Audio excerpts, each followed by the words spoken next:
এই দুটো সোনার কানেরই তো আমার কাছে আছে, মা দিয়েছিল, এগুলোও বিক্রি করে দেবো? তুমি কেন সারটা খেলো আমি বুঝতে পারি না, সব এক এক করে দিয়ে দিতে হবে এবারে। দিচ্ছি। ফুল? ওই তো কে ফুল দেবে? কেউ দেয়নি। আরে কারোর সাথে সম্পর্ক নেই। গাছ দেখো, গাছেতে এই ফুলটাই হয়েছে, গাছ থেকে পারলাম। কে আবার ফুল দেবে আমাকে? এখানে কি করছিস তুই?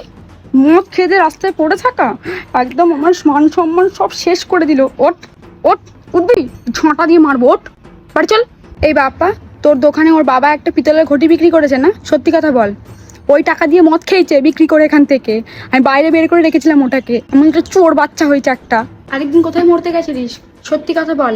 আমাকে দেখা করতে গেছিলিস? তাহলে আমাকে বিয়ে করলি কেন? আমার জীবন নষ্ট করলি কেন? মারবি মারবি মারবি মারবি? সারটা খেলে বেড়াস, তুই গাঁজা খাস, তুই বেকারের মতন ঘরে বসে থাকিস, আর আমি আমার মায়ের থেকে কি টাকা চাইবো? কি আমার সংসার চালানোর তুমি আমাকে টাকা দাও?